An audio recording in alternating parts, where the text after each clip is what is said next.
What if I told you that Netflix wants you to be heartbroken? That every time you fall in love with a show just to watch it get canceled, you're actually making them richer? Today, we're exposing the most evil genius strategy in entertainment history. Quick show of hands, and I want you to actually do this. How many of you have had a favorite Netflix show canceled? Keep your hand up if it's happened more than once. Now, here's the crazy part. Keep your hand up if you're still paying for Netflix. See what just happened? You're proving their strategy works. You hate what they do, but you keep paying them to do it. That's not an accident. That's psychological manipulation at a billion-dollar scale. In the next 45 minutes, I'm going to blow your mind with the real reason Netflix cancels every show you love. We'll dive into the secret psychology they're exploiting, the brutal math behind every cancellation decision, and why this strategy, as heartless as it seems, might actually be pure business genius. You'll learn how Netflix accidentally discovered that disappointment drives discovery, why their algorithm actively punishes shows for being too beloved, and how they turned your broken heart into their content discovery engine. By the end of this video, you'll never look at Netflix the same way again. You'll understand why your anger about cancellations isn't a bug in their system, it's the main feature. And you might just learn some decision-making lessons that'll change how you think about strategy in your own life. If you love having your mind blown by the psychology behind big business decisions, smash that subscribe button. And stick around because the most shocking revelation comes at the end. It'll make you question everything you think you know about how streaming platforms really work. Let's start with what everyone thinks they know about Netflix cancellations. The story sounds like this. Netflix is run by idiots who don't understand their own audience. They keep canceling amazing shows with passionate fans and critical acclaim. It's corporate stupidity at its finest. Take The OA, this mind-bending sci-fi masterpiece that had fans literally performing interpretive dances in public to protest its cancellation.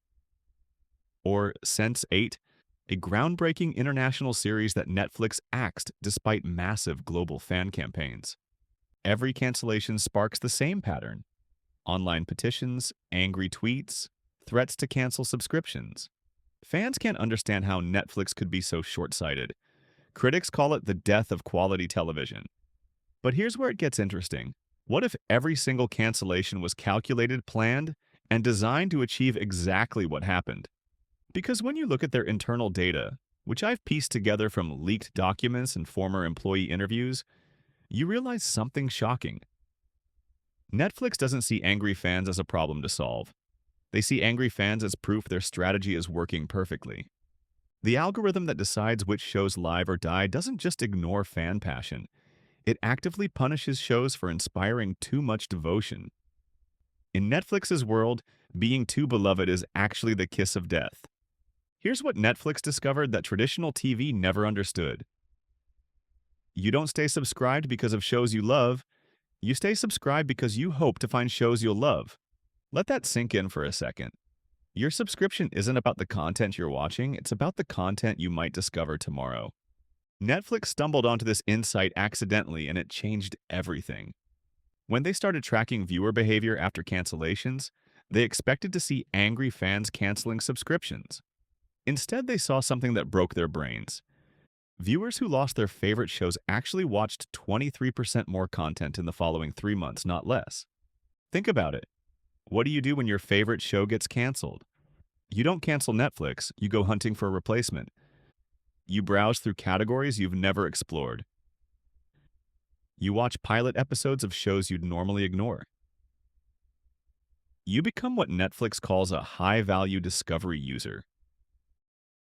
Netflix had accidentally weaponized heartbreak. They turned disappointment into the world's most effective content discovery engine. But it gets even more psychologically twisted. Netflix discovered they'd created what psychologists call an intermittent reinforcement schedule, the same psychological pattern that makes gambling addictive. Sometimes you find a show that gets renewed for multiple seasons. Sometimes you find a show that gets canceled after one. Sometimes you get a proper ending. Sometimes you get left on a cliffhanger. This unpredictability doesn't drive you away from the platform. It makes you more addicted to finding the next great show.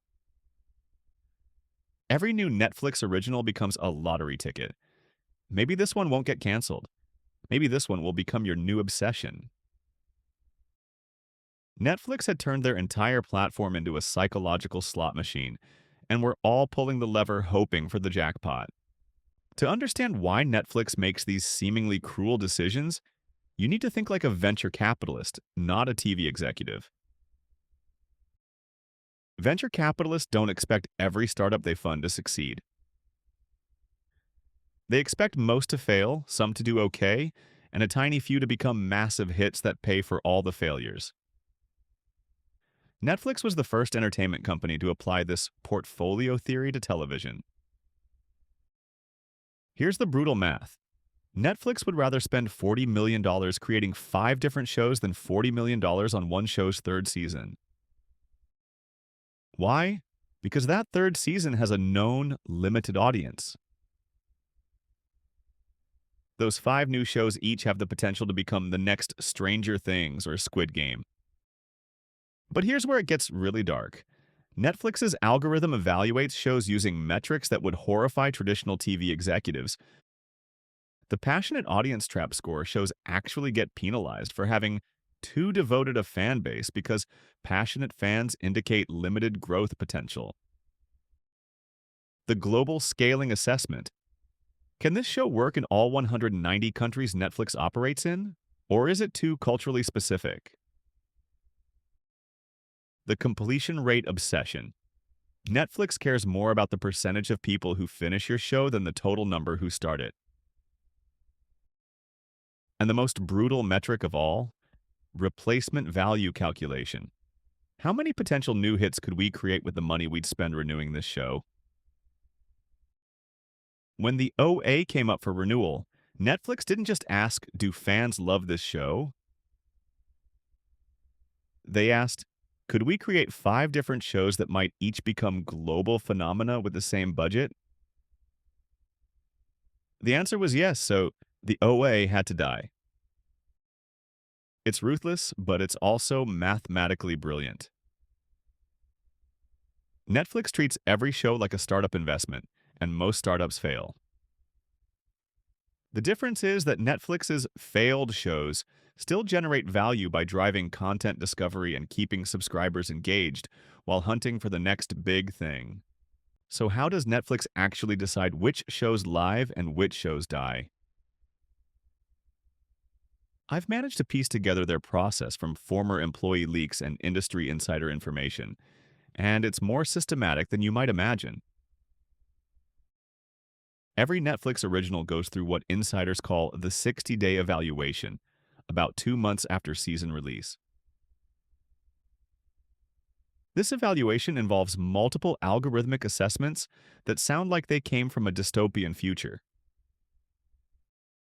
First, they calculate engagement dollars, how much platform interaction each dollar of production budget generated. But this isn't just about views, they track what you do after watching. Do you immediately start another Netflix show? Do you browse for similar content? Do you update your preferences? Do you recommend the show to friends? Second, they run predictive models on audience growth potential.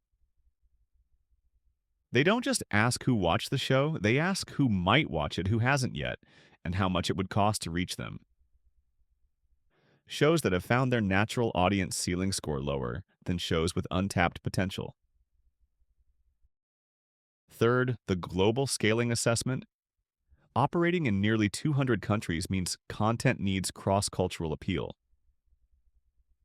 Shows that work great in English-speaking countries but struggle internationally often get axed regardless of domestic success. But here's the most brutal part.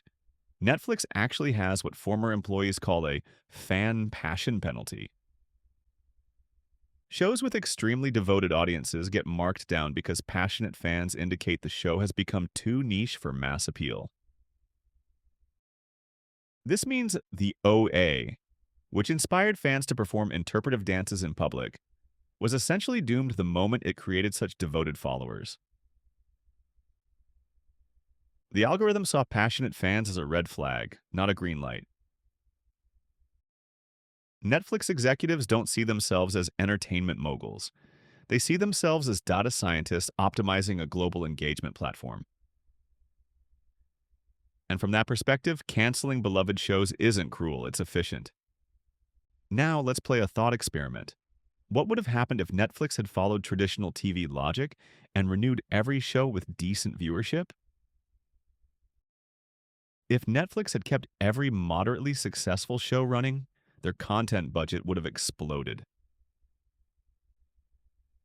Shows like Sense8, with its massive international production requirements, would have consumed resources equivalent to 5 new series each season. By 2024, Netflix would likely be spending over $50 billion annually on content instead of their current $17 billion, while producing significantly less total content. They'd have satisfied existing fans of specific shows, but they would have missed opportunities to discover hits like Wednesday, Squid Game, or Bridgerton. But there's an even more interesting psychological effect. Guaranteed renewals would have reduced creative risk-taking. If showrunners knew they had multiple seasons guaranteed, they might have played it safer in first seasons, saving their best ideas for later. Netflix's cancellation threat forces creators to pack their most innovative concepts into early episodes. You get shows that swing for the fences immediately because creators know they might not get another chance. The platform would also have faced what they call discovery stagnation. Viewers who found their perfect show and knew it would run for years might stop exploring new content. Netflix's business model depends on continuous discovery and engagement with their recommendation algorithm. Here's the really twisted part. Netflix's data suggests that viewer satisfaction with individual shows actually correlates negatively with overall platform engagement. The happier you are with one specific show, the less likely you are to explore other content. So Netflix deliberately disappoints you about specific shows to keep you actively hunting for new favorites. They sacrifice individual content satisfaction for overall platform addiction. Netflix's cancellation strategy isn't just about individual shows. It's completely transformed how entertainment works on a global scale. Traditional TV networks thought locally and syndicated globally. Netflix thinks globally from day one. When they evaluate a show for renewal, they're not asking, will this work in America? They're asking, will this work in America and Brazil and South Korea and Germany simultaneously? This has created fascinating ripple effects across the industry. Other streaming platforms have positioned themselves as the anti-Netflix. Apple TV Plus markets longer commitments and higher per-episode budgets. HBO Max emphasizes prestige content that gets proper endings. Disney Plus leverages existing franchises with built-in multi-season planning. Netflix's approach has also transformed how creators work. Writers and producers have adapted by developing what industry insiders call front-loaded narratives. Stories that pack maximum impact into early episodes because they know later episodes might never exist. This has led to more experimental, high-stakes television. Creators can't afford to slowly build toward payoffs anymore. Every episode needs to justify the show's continued existence. But there's a darker side. Many prominent creators have described Netflix burnout, the psychological toll of creating art with built-in expiration dates. Some high-profile showrunners now refuse to work with Netflix specifically because of their cancellation policies. The platform has essentially created a gig economy for premium television. Instead of building long-term creative partnerships, they're constantly churning through new talent and fresh ideas. Whether this produces better or worse television depends on what you value. Innovative risk-taking versus deep character development. Global appeal versus cultural specificity. Algorithmic efficiency versus human intuition. So let's recap the most shocking discoveries about Netflix's cancellation strategy. 1. Netflix doesn't see angry fans as a problem. They see them as proof their algorithm is working correctly. 2. Viewers who lose favorite shows actually watch more content, not less, making them more valuable to Netflix than satisfied viewers. 3. The platform's algorithm actively punishes shows for being too beloved because passionate small audiences limit global growth potential. 4. Netflix treats entertainment like venture capital. Expect most shows to fail while a few massive hits pay for everything. And the most mind-blowing revelation? Netflix has turned disappointment into the world's most effective content discovery engine. Your heartbreak isn't a bug in their system. It's the main feature that keeps you addicted to finding new shows. They've essentially built a psychological slot machine disguised as an entertainment platform, and we're all pulling the lever hoping our next favorite show won't get canceled. Now, what can you learn from Netflix's seemingly cruel strategy? First, always clarify what you're actually optimizing for. Netflix optimized for platform growth and global engagement, not individual show satisfaction or fan happiness. Second, sometimes the most unpopular decisions serve the largest strategic goals. Netflix chose to disappoint vocal minorities to serve silent majorities. Third, use data to challenge conventional wisdom, even when it tells you to do things that feel emotionally wrong. And fourth, consider the psychology behind your decisions. Netflix accidentally discovered that managing disappointment can be more powerful than preventing it.